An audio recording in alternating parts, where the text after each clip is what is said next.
عليكم ورحمة الله وبركاته. نحمده ونصلي على رسوله الكريم أما بعد. فقد قال الله تعالى في القرآن العظيم وفي الفرقان المجيد: أعوذ بالله من الشيطان الرجيم. بسم الله الرحمن الرحيم. فبما رحمة من الله لنت لهم ولو كنت فظا غليظ القلب لانفضوا من حولك. صدق الله مولانا العظيم. அளவற்ற அருளாளனும் நிகரற்ற அன்புடையவனுமாகிய எல்லாம் அல்ல அல்லாஹ் தஆலாவின் திருநாமத்தோடு துவங்குகின்றேன்.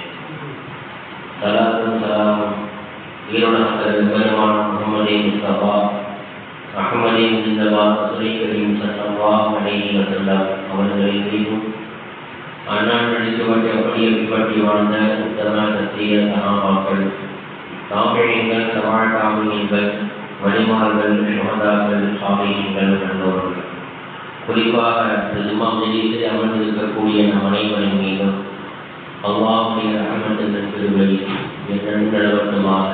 ஆமீன்.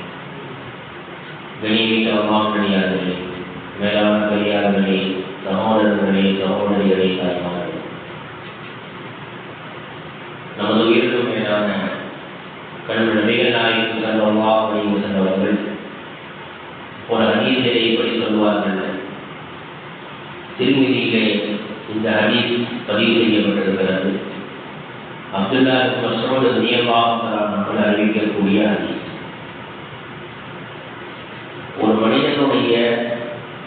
ஒரு மனிதனின் மீது இரண்டு விதமான தீண்டுதல் ஏற்படும். அல்லாஹ்வின் மூலமாக ஒரு தீண்டுதலும், ஷைத்தானின் மூலமாக ஒரு தீண்டுதலும் ஏற்படும். ஷைத்தானின் மூலமாக ஏற்படக்கூடிய தீண்டுதல் இருக்கிறதே, அது உண்மையை பொய்யாகவும் கெட்ட விஷயத்தையும் அது ஏறக்கூடியதாக. அல்லாஹ்வின் புறத்திலிருந்து ஏற்படக்கூடிய அந்த தூண்டுதல் இருக்கிறதே, அது நன்மையில் நன்மை என்றும் உண்மையில் உண்மை என்றும் ஏற்றுக்கொள்ளக்கூடிய மனோபக்குவத்தை அதை ஏற்படுத்தும். இதற்காக நீங்கள் அல்லாஹ்வுக்கு நன்றி செலுத்துங்கள். நன்மையான காரியத்தை, நல்ல தன்மையை உண்டாக்குவதற்காக அல்லாஹ் சுப்ஹானஹு வ தஆலா ஒரு தூண்டுதலை நமக்கு ஏற்படுத்துகிறான் என்று சொன்னால், அதற்காக வேண்டி அல்லாஹ்வுக்கு நாம் நன்றி செலுத்த வேண்டும். ஷைத்தானிடமிருந்து ஏற்படக்கூடிய அந்த தூண்டுதல் இருக்கிறதே, அது கெட்ட விஷயங்களை நமக்கு அது ஏற்படுத்தும். மேலும் நல்லதே கெட்டது என்று அது உண்டாக்கும் என்பதாக ஸல்லல்லாஹு அலைஹி வஸல்லம் சொல்லிவிட்டு குர்ஆன் வசனத்தை ஓதி காட்டினார்கள். அஷ்ஷைத்தானு யஇதுகுமுல் ஃபக்ர வ யஅமுருக்கும் பில் ஃபஹ்ஷா. ஷைத்தான் இருக்கின்றானே, உங்களுக்கு வறுமையை அவன் ஏவிக் கொண்டே இருப்பான். அதே போன்று கெட்ட விஷயங்களை உங்களுக்கு அவன் ஏவிக் கொண்டே இருப்பான். அஷ்ஷைத்தானு யஇதுகுமுல் ஃபக்ர. ஷைத்தான் ஆகிறவன், நீ ஜகாத் கொடுத்துட்ட, சதக்கா கொடுத்துட்ட, உன் பணக்காசை நீ செலவு செஞ்சுன்னு சொன்னா நீ ஏழையா போயிடுவ என்று பயமுறுத்தி கொண்டே இருப்பான். அதே போன்று கெட்ட விஷயத்தை அவன் ஏவிக் கொண்டே இருப்பான். இப்படி ஷைத்தானுடைய அந்த தூண்டுதலின் மூலமாக கெட்ட விஷயங்கள் ஏற்படுகிறது. அதே நேரத்திலே அல்லாஹ் சுப்ஹானஹு வ தஆலாவுடைய தூண்டுதல் ஏற்படும் பொழுது அந்த அடியானுக்கு நல்ல பல விஷயங்கள் உள்ளத்திலே உதித்து அவன் நற்குணம் உள்ள மனிதனாக அவன் மாறி போகிறான். கண்ணியமிக்க அல்லாஹ்வுடைய அப்ப அல்லாஹ் சுப்ஹானஹு வ தஆலா அடியானுக்கு அவன் மூலமாக ஏற்படக்கூடிய அந்த தூண்டுதல் இருக்கிறது, அது நன்மை தரக்கூடியது, நல்ல விஷயத்தை நமக்கு ஏவக்கூடியது. அந்த தூண்டுதலின் மூலமாக நல்ல பல பழக்கங்களை, நற்பண்புகளினுடைய வாழ்க்கையிலே அதை உண்டாக்கிக் கொள்வதற்கு உண்டான ஒரு வாய்ப்பினை அல்லாஹ் நமக்கு அதன் மூலமாக ஏற்படுத்தி தருகிறார்.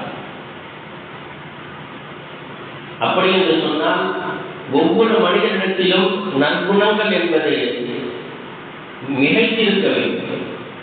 கெட்ட பண்புகளை விட்டு தூரமாகி நற்பண்புகளில் மக்கள் என்ன செய்யணும்? மனிதர்கள் நற்பண்புகளை தன்னுடைய வாழ்க்கையை கொண்டு வர வேண்டும். இதற்குத்தான் ஹுஸ்னுல் அக்லாக் என்பதாக அரபியிலே சொல்வார்கள். நல்ல அழகிய நற்குணங்களை தன்னுடைய வாழ்க்கையிலே கொண்டு வருவது. இந்த நற்குணங்களை 3 வகைகளாக இமாம்கள் பிரிக்கிறார்கள். அதில் முதல் வகை அல்-குல்கு மஅல்லாஹ், அல்லாஹ்வுடனே நன்முறையில் நடந்து கொள்வது, அல்லாஹ்வுடனே அழகிய முறையில் நடந்து கொள்வது.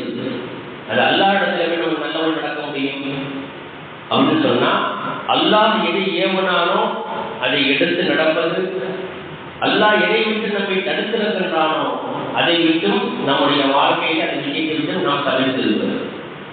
பெருமானார் ஸல்லல்லாஹு அலைஹி வஸல்லம் அவர்கள் அல்லாஹ்வின் புறத்திலிருந்து எந்த மார்க்கத்தை, எந்த ஷரியத்தை, எந்த சட்டத்தை கொண்டு வந்தார்களோ அதை நம்முடைய வாழ்க்கையிலே நாம் எடுத்து நடக்க வேண்டும்.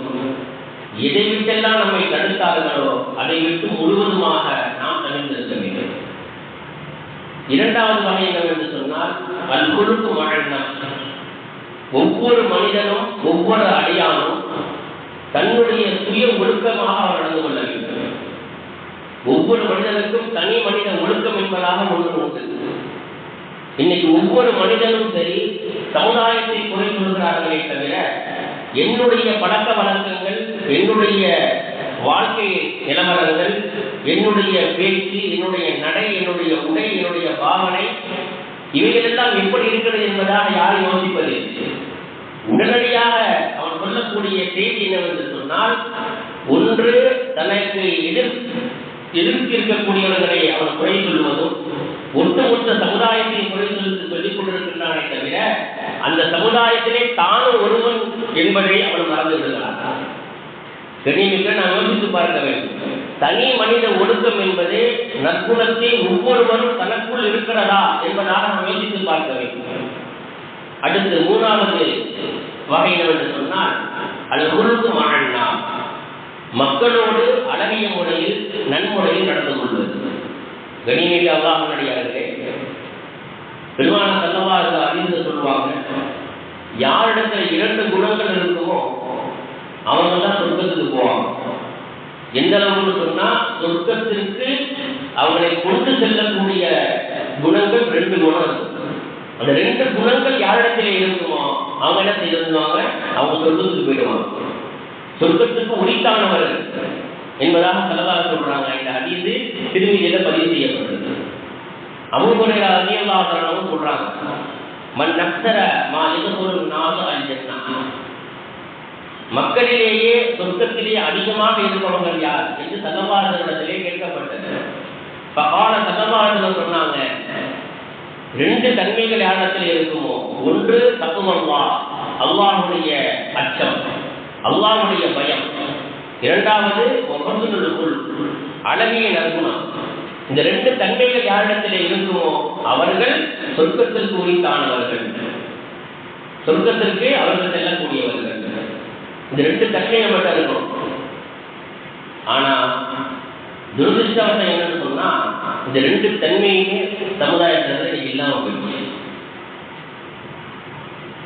நற்குணம் என்று நாம் எடுத்துக்கொண்டால் நிறைய விஷயங்களை பேசலாம். ஏகப்பட்ட ஹதீஸ்களை ஸல்லல்லாஹு அலைஹி வஸல்லம் சொல்லியிருக்கிறாங்க. நற்குண விஷயமாக வேண்டும், ஒவ்வொரு மனிதத்திலும் எப்படி நடந்து கொள்ள வேண்டும், சமுதாயத்தோடு எப்படி நடந்து கொள்ள வேண்டும், தனி மனிதன் நம்மை சந்திக்க வரும்போது எப்படி நடந்து கொள்ள வேண்டும், வெளி ஊர்களிலிருந்து, வெளி மாநிலங்களிலிருந்து, வெளி நாடுகளிலிருந்து வரக்கூடியவர்களை எப்படி நாம் பேச வேண்டும், இப்படி பல ஒழுக்கங்களை ஸல்லல்லாஹு அலைஹி வஸல்லம் அவர்கள் நமக்கு கற்றுக் கொடுத்திருக்கிறார்கள். நிறைய ஹதீஸ்கள் நமக்கு காண கிடைக்கிறது. கண்ணியமிக்க அல்லாஹ்வினடியார்களே, 2 தன்மைகள் எந்த அளவுக்கு நம்முடைய வாழ்க்கையை வருமோ நாம் சொர்க்கத்தில் குறித்தானவர்கள், நமக்கு சொர்க்கம் வாங்கிக்கிறது. அதுல முதல் விஷயம் என்ன சொன்னாங்க ஸல்லல்லாஹு அலைஹி வஸல்லம், தக்வல்லாஹ், அல்லாஹ்வுடைய பயம் மட்டும் நம்முடைய உள்ளத்துல வந்துருச்சுன்னு வைங்க. அல்லாஹ் உடைய பயம் மட்டும் உடைய உள்ளத்துல வந்துருச்சுன்னு சொன்னா நம்முடைய வாழ்க்கையில ஆட்டோமேட்டிக்கா என்ன சொன்னா எல்லா நினைவுகளும் மாற ஆரம்பிச்சிடும். பாவம் சொன்னாலும் பள்ளிக்கு வந்துடும், ஆட்டோமேட்டிக்கா வந்துடும்.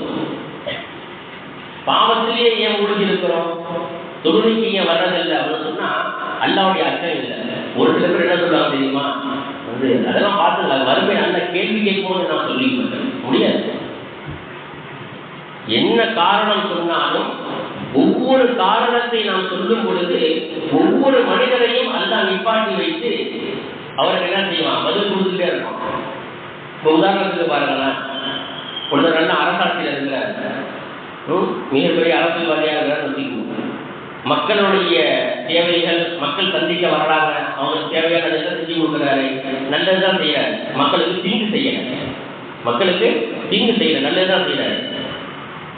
இப்போ இவர் சொல்றாரு, இஸ்லாமியர் வந்து அரசியல் வச்சுக்கோங்க. ஒரு உதாரணத்துக்கு இதை யாரும் வருத்தப்பட வேண்டாம், உதாரணத்துக்கு நான் சொல்றேன்.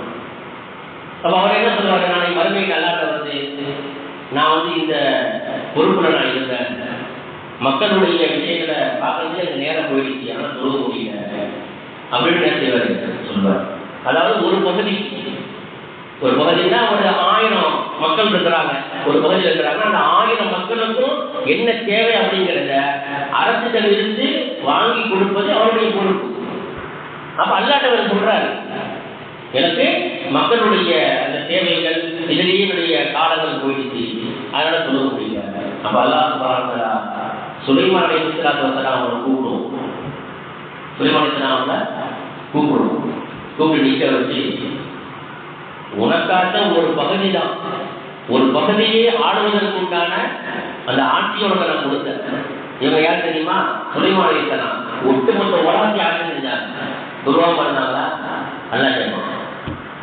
இப்படியாக யாரெல்லாம் என்ன காரணங்கள் நாம் சொல்கிறோமோ அதுக்கு தகுந்த மாதிரி எல்லாம் என்ன செய்வான், ஆட்களை கூப்பிட்டு நிற்க வச்சு காரணம் சொல்லிட. இவரும் அதே வேலை வாழ்ந்துட்டு இருந்தாரு, என் துர்வம் இருந்தாரா சொல்லுதாரு.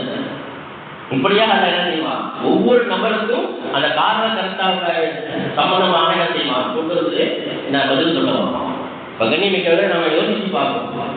அல்லாஹ்வுடைய அச்சம், அந்த பயம் உள்ளத்துல இல்லாததுனாலதான் நீங்க என்ன செய்யலாம், வாங்க சொன்னாலும் அதுல காதல வாங்கி வாங்காத மாதிரி போயிருக்கும். இதனுடைய விளைவு என்ன ஆகும் தெரியுமா, நீங்க குடும்பத்துல வியாபாரத்துல பறக்கத்தில்லைன்னு சொல்றோம், குடும்பத்துல பறக்கத்தில்லைன்னு சொல்றோம், குழந்தை பாக்கியம் இல்லை என்பதாக என்ன செய்யறாங்க, பல கஷ்டங்கள், பல சிரமங்கள், பல நிலைப்பாடுகள் குடும்பத்தில் இன்னைக்கு ஏற்படுதுன்னு சொன்னா என்ன என்ன அர்த்தம், அதனுடைய விளைவு என்ன, காரணம் என்ன அப்படின்னு நம்ம யோசிச்சிருக்கோமா? என்ன எவ்வளவோ நான் சம்பாதிக்கிறேன், எனக்கு பறக்கத்து இல்லை, சம்பாதிக்கல. ஏன் பறக்கத்து இல்லை? அல்லாஹ்வுடைய அச்சம் இல்லை, இபாதத்து இல்லை. இபாதத்தை நீங்க செஞ்சு பாருங்க, அதை நல்ல குணங்களை என்னுடைய வாழ்க்கையில கொண்டு வந்து பாருங்க, நல்ல பறக்கத்தை கொண்டு வந்து கொண்டு தான் அறியாத கொடுத்துட்டு நம்ம என்ன செய்வோம், அவருக்கு நான் கொடுப்போம், நல்ல குணங்களை கொடுக்கணும். என்னை பயத்தை யார் வாழ்ந்தார்களோ அவர்களுக்கு நல்ல பல பாதைகளை நாம் ஏற்படுத்தி கொடுப்போம். துன்யாவினுடைய காரியங்களை நம்ம லேசாக்கி கொடுக்குறோம். அல்லாஹ் குர்ஆன்ல சொல்றான், சூரத்து தலாக்ல வருது, எல்லா காரியமும் லேசாக்கி கொடுக்குறோம். இது முதல் தன்மை. இரண்டாவது தன்மை என்ன, புதுநுல், அழகிய நற்குணங்களை நம்முடைய வாழ்க்கையில நடந்து கொண்டு வரும். நல்ல குணங்கள் இருந்தால் சொர்க்கத்திலே இருக்கக்கூடிய அந்த வாய்ப்பினை அல்லாஹ் நமக்கு ஏற்படுத்தி கொடுக்கணும். துன்யாவில மட்டுமல்ல, சொர்க்கத்துல போய் என்ன செய்வாங்க, நற்குணம் கொண்ட கணவன் மனைவி துன்யாவில் எப்படி வாழ்ந்தாங்களோ அதே போல என்ன செய்வாங்க, சொர்க்கத்துல அவங்க வாழ்வாங்க. அதற்கு உம்மு சலமா ரலியல்லாஹு தஆலா பெருமான ஸல்லல்லாஹுடைய மனைவி, அவங்க ரசூல் ஸல்லல்லாஹு அலைஹி வஸல்லம் கேட்கறாங்க, யார் ரசூலல்லாஹ், இந்த துன்யாவில கணவன் மனைவியாக வாழ்றாங்க, கணவன் உடைய மரணத்திற்கு பின்னால் அந்த பெண்மணி இன்னொரு திருமணம் செய்து கொள்கிறார், அந்த கணவனும் இறந்துவிட இன்னொரு திருமணம் செய்கிறார், அந்த கணவனும் இறந்துவிட இன்னொரு திருமணம் செய்கிறார். இப்படியாக கணவன் இறந்து போக அவளுக்கு இதுவரைக்கும் 5 திருமணங்கள் செய்து விட்டார். 5வது திருமணம் செய்ததற்கு பிறகு அவங்களுடைய வாழ்க்கை துன்யாவுடைய வாழ்க்கை முடிஞ்சிருச்சு. அப்ப சொர்க்கத்துல ஒரு கணவன் கூட தான் இருக்க முடியும், சொர்க்கத்துல ஒரு கணவனோட தான் இருக்க முடியும். யார் கேட்கிறா, பெருமான ஸல்லல்லாஹுடைய மனைவி உம்மு சலமா ரலியல்லாஹு கேள்வி கேட்கிறாங்க. பெருமான ஸல்லல்லாஹு பதில் சொன்னாங்க, நாளை சொர்க்கத்துல கணவன் ஒரு கணவன் ஒரு மனைவி அப்படிதான் இருப்பாங்க. ஒரு பெண்ணுக்கு இந்த துன்யாவில் வாழ்ந்த மாதிரி எப்படி மூத்தாடு, அங்க மூத்தெல்லாம் கிடையாது, அங்க மூத்தே மூத்தாயிடும் சொர்க்கத்துல. அல்ல என்ன செய்வான், மூத்தே மூத்தாக்கிடுவான், நிரந்தரமான வாழ்க்கை சொர்க்கத்துல. இப்ப ஸல்லல்லாஹு சொன்னாங்க, அந்த 5 கணவன்மார்கள்ல எந்த கணவன் அந்த பெண்ணோடு தன் மனைவியோடு அழகிய முறையில் நல்ல முறையில் நடந்து கொண்டானோ அந்த கணவனோடு நாளை சொர்க்கத்தில் அந்த பெண்மணி இருப்பாள். நல்ல குணம் அழகிய குணம் என்பது நம்மை சொர்க்கத்தில் கொண்டு போய் சேர்க்கிறது என்று சொன்னால் அந்த குணத்தை நம்முடைய வாழ்க்கையை நாம் கொண்டு வர வேண்டும். அதே போல இதே செல்லாத சொன்னாங்க, ஒரு பெண்மணி தொழுகிறாங்க, ஹஜ்ஜுக்கு போயிட்டு வந்துட்டாங்க, உம்ராவுக்கு போயிட்டு வந்துட்டாங்க, ஜக்காத்து கொடுக்குறாங்க, அதே போல எல்லா சதக்காக்கள் எல்லாம் செய்யறாங்க, நிறைய நன்மையான காரியங்கள் செய்யறாங்க. ஆனால் அந்த பெண்மணி அண்டை வீட்டாருக்கு அவள் தொந்தரவு கொடுப்பாளையானால், அண்டை வீட்டாருக்கு அவள் நோட்டியை கொடுப்பாளையானால் இவளுடைய நிலைப்பாடு என்ன நாளை மறுமையிலாக கேட்கிறாங்க. ஒன்னு சொல்லதா சொன்னாங்க, இந்த பெண்மணி நரகத்தில் இருப்பாள், பெண்மணி நரகத்தில் இருப்பாள். அடுத்து கேட்கிறாங்க சஹாபாக்கள், ஒரு பெண்மணி சரியாக சொல்லுங்கள, ஏதோ அரைகுறையா சொல்லுறாங்க, வசதி வாய்ப்பு இல்லை, அச்சு செய்ய முடியல, ஜக்காத்து கொடுக்க முடியல, ஏதோ அப்பா அவ்வப்போது என்ன செய்யறாங்க, 10 ரூபா 5 ரூபா சதக்கா கொடுத்து தன்னுடைய வாழ்க்கையை கழிச்சிட்டு வர்றாங்க. இந்த பெண்மணி தன்னுடைய அண்டை வீட்டாரிடத்திலே நன்முறையில் நடந்து கொள்கிறார், உதவி ஒட்டாசையாக இருக்கிறார். இவருடைய நிலைப்பாடு என்ன நாளைக்கு வறுமையாக கேட்கும் பொழுது இந்த பெண் சொர்க்கவாசினார். நீங்க நம்ம நினைச்சிட்டு இருக்கிறோம், 5 வேளை தொழுதுட்டோம்னா ஹஜ்ஜி செஞ்சிட்டோம், உம்ரா செஞ்சிட்டோம், ஜக்காத்தை கொடுத்துட்டோம், அது சதக்காக்கள் செஞ்சிட்டோம் அப்படின்னு சொன்னா நான் சொர்க்கத்துக்கு போயிடுவேன். முடியாது. நல்ல குணங்களை தன்னிடத்திலே கொண்டு வராமல் நாம் சொர்க்கத்தில் நுழைய முடியாது. பெருமான ஸல்லல்லாஹு அவர்கள் தன்னுடைய வாழ்க்கையில எல்லா நிலைகளிலுமே சஹாபாக்களுக்கு மத்தியில சிரிச்ச முகத்தோட தான் இருப்பான். எப்பொழுது பெருமான ஸல்லல்லாஹுடைய முகம் மாறும் என்று சஹாபாக்களிடத்திலே கேட்கும் அவர்கள் சொல்வார்கள், யார் சரியத்திற்கு மாற்றமாக, இஸ்லாமிய சரியத்திற்கு மாற்றமாக ஏதேனும் ஒரு கேள்வியை பெருமான ஸல்லல்லாஹுவிலே கேட்பார்களே, ஆனால் உடனடியாக ஸல்லல்லாஹுடைய முகம் சிவந்து விடும், கண்கள்லாம் சிவந்துருமா. பெருமான ஸல்லல்லாஹு எப்ப மாற்றமாக ஒரு கேள்விகளை கேட்கும் பொழுது சரியத்துக்கு அதுக்கு சம்மந்தமே இருக்காது, அது மாதிரியான கேள்வி கேட்பாங்க. காட்டுப்புறத்து அரபி எல்லாம் என்ன செய்வாங்க, சம்மந்தம் இல்லாத கேள்விகளை கேட்பாங்க. அப்போ பெருமானா ஸல்லல்லாஹுடைய முகம் மாறும். இது போக மற்ற எல்லா நேரங்களிலும் ஸல்லல்லாஹு அவர்கள் சிரித்த முகமாக மலர்ந்த முகமாகவே இருப்பார்கள் என்று சஹாபாக்கள் நமக்கு சொல்லி காட்டுறாங்க. அதில் அப்துல்லாஹ் முபாரக் ரஹ்மத்துல்லாஹி அவர் சொல்றாங்க, ஹுஸ்னுல் குலுக் என்று சொன்னார், அழகிய நற்குணம் என்று சொன்னால் அது எப்படிப்பட்ட ஒரு நிலையை நமக்கு ஏற்படுத்தும் என்பதை சொல்லும் பொழுது அதில் முதலாவது பஸ்துல் வஜ்ஹ், முகம் சிரித்த முகமாக இருப்பது, மலர்ந்த முகமாக இருப்பது. இரண்டாவது பிறருக்கு உபகாரம் செய்வது. மூன்றாவதாக சொன்னாங்க, மக்களுக்கு நோயினை தரக்கூடிய பொருள்களை பாதைகளை விட்டு அகற்றுவது, பாதைகளை விட்டு அகற்றுவது. ஒரு சின்ன கல்லு கிடக்குது, நடந்து போகும்பொழுது அந்த சின்ன கல்லை என்ன செய்யலாம், ஒன்று காலால கட்டி விட்டுறோம் அல்லது கையால் எடுத்து போடுறோம். இதுவும் என்ன, மக்களுக்கு நோயை தரக்கூடிய விஷயம் தான், எடுத்து கட்டிட்டு போடுறோம். இதெல்லாம் எல்லாமே அழகிய குணம்னு சொல்றாங்க. இதெல்லாம் அழகிய குணங்கள்ல கட்டப்பட்டது. சின்ன விஷயம் தான், நம்ம நினைச்சிட்டு சின்ன விஷயம் தான், இந்த கல்லெடுத்து தூக்கி போடுறதா அப்படி நம்ம நினைப்போம். ஆனால் பெருமாள் சொல்றாங்க, மக்களுக்கு இடையூறு தரக்கூடிய ஒரு சிறு பொருளை நீங்கள் அகற்றினாலும் அதுவும் தர்மம் செய்ததற்கு உங்களுக்கு கிடைக்கிறாங்க. எவ்வளவு பெரிய ஒரு உயர்வான ஒரு அந்தஸ்து நமக்கு கிடைக்கிறது என்பதை நாம் யோசித்து பார்க்க வேண்டும். கண்ணியமிக்க அல்லாஹ் நல்லடியார்களே, அதே போன்று எவ்வளவுதான் நாம் அமல்களை செய்தாலும் நிறைய தீமைகள் செய்யும் பொழுது அந்த தீமையை இந்த துன்யாவிலேயே நம்ம என்ன செஞ்சோம், அழைச்சிருக்கோம். துன்யாவில் என்ன செஞ்சிடணும், அதை அழிச்சிருக்கோம். எப்படி அழிக்க முடியும் அப்படின்னு சொன்னா, நம்மிடத்திலே நல்ல குணங்களை நாம் கொண்டு வர வேண்டும். அது நல்ல குணங்கள்ல உயர்வான குணம் என்ன தெரியுமா, நம்முடைய பெற்றோரிடத்துல நம்ம நன்மை நடந்து கொள்ளுங்கள். அல்லாஹ்வுடைய பாதையில சஹாபாக்கள் புறப்பட்டு இருக்கிறாங்க. புறப்பட்டு கொண்டிருக்கும் பொழுது இன்னொரு சஹாபியும் தானும் அல்லாஹ்வுடைய பாதையில போகணும், போய் ஜிஹாத் செய்யணும், அல்லாஹ்வுடைய பாதையிலே ஷஹீதான அவருக்கு ரொம்ப ஆசை. அப்ப பெருமான ஸல்லல்லாஹு கேட்டாங்க. அப்ப அந்த நேரத்துல அவங்களுடைய தாய்க்கு உடல்நிலை சரியில்லாமல் தாய் இருக்கிறாங்க. அவங்க பார்த்துக்கிறது வேறு ஆள் யாரும் கிடையாது. ஒரு நபர் தான் இருக்கிறார், ஒரே புள்ள. இப்போ சல்லல்லாஹு சொன்னாங்க, நீங்கள் இப்பொழுது அல்லாஹ்வுடைய பாதைகளை போவதை விட உங்களுடைய தாயை கவனிப்பதுதான் உங்களுக்கு சிறந்தது. அல்லாஹ்வுடைய பாதையில போன நன்மை அவனுக்கு என்ன செய்யணும், கிடைச்சிடும். ஏன் உள்ளத்துல அந்த ஆசை இருக்கு, போகணும் அப்படின்னு ஆசை இருக்கு, ஆனா போக முடியல. அப்பதான் சல்லல்லாஹு சொன்னாங்க, நீங்கள் அல்லாஹ்வுடைய பாதையிலே நீங்கள் போவதை விட இப்பொழுது உங்களுடைய தாயை நீங்கள் பார்த்துக் கொள்வதுதான் சிறந்தது. இது போன்ற உயர்ந்த நற்குணங்களை சல்லல்லாஹு அவர்கள் இந்த மூன்று நமக்கு காட்டி கொடுத்திருக்கிறார். நல்ல விஷயங்களை அவங்க இருக்கிறாங்க, நமக்கு சொல்லி தருகிறாங்க. ஒரு ஹதீஸ்ல சல்லல்லாஹு சொல்லுவாங்க, சஹாபாக்கள் சொல்றாங்க, ஏழைனா யாருன்னு தெரியுமா? ஏழைனா யாருன்னு தெரியுமா? அதாவது பிறருக்கு நம்ம துன்பம் கொடுத்தோம், பிறருக்கு நாம் இடையூறாக நாம் இருந்தோம்னு சொன்னா நாளை வறுமையில அல்லாஹ் சுப்ஹானஹு வ தஆலா அவர்களுடைய பாவத்தை நம்ம மீது சுமத்திடுவோம். அவங்க பாவத்தை நம்ம மீது சுமத்திடுவோம். இன்னைக்கு சில பேருடைய நிலைப்பாட்டை நம்ம பார்த்தோம்னா, அடுத்தவங்களுக்கு தீங்கு செய்யறது அவனுடைய வேலை. காலையில எந்திரிலிருந்து தூக்குற வரை அடுத்தவனுக்கு சொல்ல கொடுத்ததான் சில பேருக்கு வேலை. அப்படிப்பட்ட மனிதர்களை பார்த்து, அடியார்களை பார்த்து சல்லல்லாஹு சொல்றாங்க, நாளை மறுமையில ஏழைங்க என்பது யார் தெரியுமா? கேட்கும் பொழுது சஹாபாக்கள் சொன்னாங்க, பணம் காசு இல்லாமல் இருப்பாங்கல்ல அவங்க தான் ஏழை. பணம் காசு இல்லாமல் இருப்பாங்கல்ல அவங்க தான் ஏழை. அப்ப சல்லல்லாஹு சொன்னாங்க, இந்த துன்யாவில ஏராளமான நன்மைகள் செஞ்சிருப்பாரு.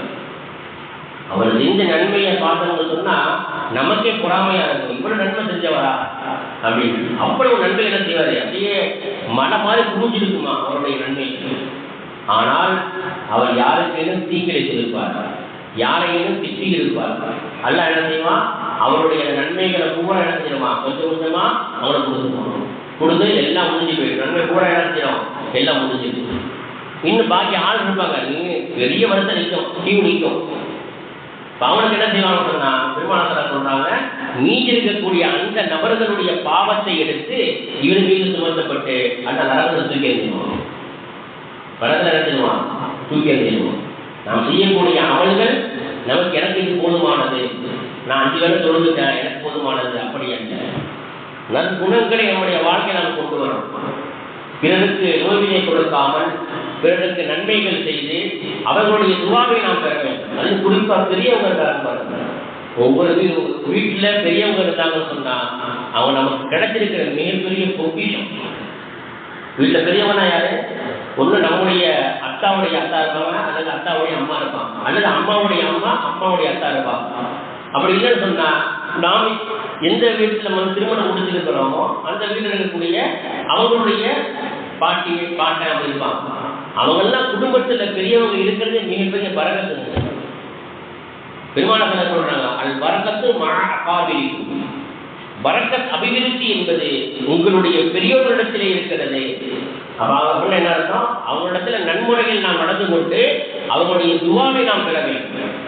ஏதோ ஒரு நன்மை நம்ம செய்யறோம், ஒரு உதவி செய்யறோம், உடனடியாக என்ன செய்வாங்க, நல்லாரி தம்பி நீண்ட ஆயுள் எல்லாம் அவனுக்கு தரணும் அப்படின்ட்டாங்க வைங்க. ஒரு சின்ன துவா தான். பெரியவர்களுடைய துவா என்ன செய்யும், உடனடியாக கவலாகும். இன்னொரு விஷயம் என்னன்னு சொன்னா, சில பேர் 50 வயசு தாண்டிடுவாங்க, 60 வயசு தாண்டிடுவாங்க, ஆனா தலை நினைக்காது. உண்மையிலேயே அது கையடிக்கிறது அது வேற. சில பேருக்கு என்ன செய்யாது சொன்னா தலை முடி நினைக்காது, ஆனா எத்தனை வயசுங்க அது நினைச்சுவாங்க, 60 வயசுமா. சல்லல்லாஹு சொல்றாங்க, யாருக்கு வெள்ளை முடி வந்து விட்டதோ, வெள்ளை முடி வந்துச்சுன்னு சொன்னாலே என்ன அர்த்தம், அவங்க வயசானவன் அப்படின்னு அர்த்தம். சல்லல்லாஹு சொல்றாங்க, அவர்கள் யாருக்கு வெள்ளை முடி வந்துருச்சோ அவர்கள் அல்லாஹ்விடத்திலே கையேந்தி துவா கேட்டால் கண்டிப்பாக அல்லாஹ் கொடுத்துருவோம், கண்டிப்பாக அல்லாஹ் கொடுத்துருவோம். சின்ன சின்ன துவாக்கள் அவர்களிடமிருந்து நாம் பெற்றுக்கொண்டோம் என்று சொன்னால் நம்முடைய வாழ்க்கையில மிகப்பெரிய மாற்றத்தை நாம் பார்க்க முடியும். இது போல் நிறைய நற்குணங்களை ஸல்லல்லாஹு அவர்கள் சஹாபாக்களுக்கு கற்றுக் கொடுத்திருக்கிறார்கள். கண்ணியமிக்க அல்லாஹ்வுடையார்களே, இது போன்ற ஸல்லல்லாஹு அவர்கள் நிறைய நற்குணங்களை தன்னிடத்தில ரொம்ப முரட்டுத்தனமா நடந்து கொண்ட ஒரு மனிதத்துல கூட ஸல்லல்லாஹு செஞ்சிருக்காங்க சொன்னா ரொம்ப பணிவா நடந்திருக்கிறாங்க. ஹதீஸ்கள்ல வருது, ஒரு தடவை ஸல்லல்லாஹு அவர்கள் உயர்தரமான ஒரு ஆடை அதை மேலே எடுத்துனாங்க போட்டிருந்தாங்க. அந்த போர்வையினுடைய ஓரத்தில் அந்த தையல் இருக்கும்ல, இந்த மேட்டில் ஓரத்தில் தையல் இருக்குல்ல, அது மாதிரி தையல் இருந்து நல்ல உயர்தரமான ஆடை அந்த சலவாரத்தில் போட்டிருக்கிறாங்க. இந்த மனிதன் என்ன செஞ்சாருன்னா வேக வேகமாக ஓடி வந்து அந்த போர்வையை பிடிச்சி இழுத்தாரு. அப்படி இழுத்ததுல சல்லல்லாஹு தோல் விஜயத்துல அந்த போர்வையினுடைய அந்த வரம்பு நேரத்தை என்ன செஞ்சுன்னு சொன்னா அந்த அழுத்தி இழுத்ததுல அந்த ஒரு அடையாளம் பதிஞ்சிச்சு. கூட இந்த சஹாபாக்கள் கொந்தளிச்சிட்டாங்க. உடனே சல்லல்லாஹு சொன்னாங்க, பொறுமையாயிட்டீங்க. அவர் அதை இழுத்துட்டு என்ன சொன்னார் தெரியுமா? நீங்கள் இப்படி ஒரு உயர்தரமான ஆடையை உண்டிருக்கிறீங்க, ஒரு போர்வை நீங்கள் போட்டிருக்கிறீர்கள், இதே போன்று எனக்கு கொடுக்க சொல்லுங்க. நீங்க மட்டும் போட்டிட்டு இருக்கிறீங்க, இதே மாதிரி உயர்தரமான ஆடை என்ன செய்யுங்க, எனக்கு கொடுக்க சொல்லுங்க. கொடுக்க சொல்லி கட்டளை இருங்கிறார். யாரு? பெருமானார் சொல்றாரு, கொடுக்குமாறு நீங்க கட்டளை எடுங்க. உடனே செலவா சொன்னாங்க. அந்த மனிதர் என்ன செஞ்சாரு, அந்த மனிதரை அமர வச்சு சஹாபாக்கள் உத்தரவிட்டாங்க, இது போன்ற ஒரு ஆடை உயர்தரமான ஆடைகளுடைய அடக்குன்னு சொன்னா அவர் கொடுக்க சொன்னார். தன்னிடத்திலே முரட்டுத்தனமாக நடந்து கொண்ட அந்த மனிதரிடத்திலும் கூட ஸல்லல்லாஹு அவர்கள் அழகிய நற்குணத்தோடு நடந்திருக்கிறார்கள் என்று சொன்னால் பெருமானார் ஸல்லல்லாஹு குணத்தை பற்றி அல்லாஹ் சொல்கிறார், இன்னக லஅலா குலுகின் அதீம். நபியே, உங்களை நாம் நினைச்சிருக்கிறோம், அழகிய குணத்தை உங்களை நாம் படைத்திருக்கிறோம், அழகிய குணத்தில் நம்ம நினைச்ச கூட ஆக்கி வச்சிருக்கிறோம். நீங்கள் மட்டும் கோபப்பட்டு அந்த மனிதத்தில் நீங்கள் பேசியிருந்தால் அவங்க என்ன செஞ்சிருப்பாங்க, விரட்டோடு இருப்பாங்க. சூரத்தில் ஆலயம் நல்லா சொல்றான், ரஹமத்தின் மினல்லாஹி லின்தலஹும், அவரிடத்திலே நீங்கள் கிருபை உடையவராக, நல்ல குணமுடையவராக, இரக்கமும் குணமுடையவராக நீங்கள் பேசாமல் நீங்கள் கோபப்பட்டிருந்தால் உங்களை சுற்றி இருக்கக்கூடிய அந்த சஹாபாக்கள் எல்லாம் அப்பொழுது விரண்டு ஓடி இருப்பாங்க.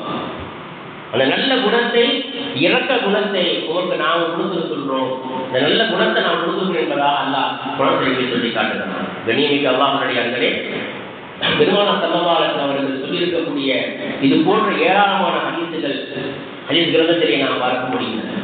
அப்ப நம்மிடத்திலே நல்ல குணங்களை நாம் ஏற்படுத்திக் கொண்டால் இந்த துன்யாவில் நமக்கு கிடைக்கக்கூடிய பாக்கியங்கள் என்ன, நாளை மறுமையில் நமக்கு கிடைக்கக்கூடிய பாக்கியங்கள் என்ன என்பதை முஹத்திஸீன்கள் நமக்கு எடுத்து தருகிறார்கள். நல்ல குணத்தை நாம் நம்முடைய வாழ்க்கையை எடுத்துக்கொண்டால் இந்த துன்யாவிலே பிறருடைய முஹப்பத் நமக்கு கிடைக்கும், பிறருடைய கபூலியத்து நமக்கு கிடைக்கும். பிறருடைய கபூலியத்துனா என்ன, நம்ம என்ன வார்த்தை சொல்றோமோ, என்ன செய்தியை சொல்றோமோ உடனடியாக எடுத்துக்கொள்வோம், அது மறுப்பு தெரிவிக்க மாட்டாங்க. அந்த ஒரு தன்மையை எல்லாம் சொல்றான். இரண்டாவது சஆதத் என்று சொல்லக்கூடிய சீதேவி தரத்தையும் வர்ராஹத் நிம்மதியான வாழ்க்கை எல்லாம் கொடுக்கிறான். மூன்றாவது இஸ்லாமுல் ஆபா, நம்மை சுற்றி இருக்கக்கூடிய நம்முடைய உறவினர்கள், நம்முடைய நண்பர்கள், அவர்களுக்கு மத்தியிலே ஒரு இணக்கமான ஒரு தன்மையை எல்லாம் ஏற்படுத்துகின்றான். நான்காவது அவருடைய ஆயுளை எல்லாம் கூட்டி அவருக்கு வரக்கத்தை எல்லாம் ஏற்படுத்தி தருகின்றான்.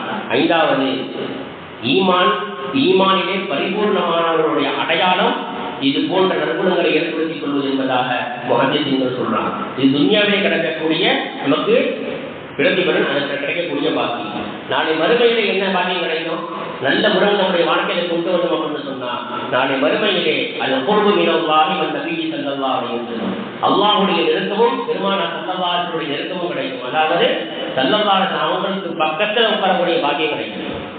நல்லொழுக்கம் மட்டும் இருந்துன்னு சொன்னா, நற்குணங்கள் இருந்தால் நாளை மறுமையில் நமக்கு கிடைக்கக்கூடிய பாக்கியம் என்ன, அல்லாஹ்வுடைய நெருக்கமும் ஸல்லல்லாஹு அவர்களுக்கு அருகாமையை உட்காரக்கூடிய பாக்கியம் நமக்கு கிடைக்கும். அல்லாஹ் தௌஃபீக் செய்வானாக. இரண்டாவது மீசான் என்று சொல்லக்கூடிய அந்த தராசிலே நம்முடைய அமல்கள் கனத்தால் அது அதிகமாக இருக்கும். மூன்றாவது சொர்க்கத்திலே கொண்டு போய் சேர்க்கக்கூடிய மிகப்பெரிய ஒரு வெற்றி நமக்கு தேடித்தரும். நான்காவது நரகத்தை விட்டும் நம்மை பாதுகாத்துவிடும்.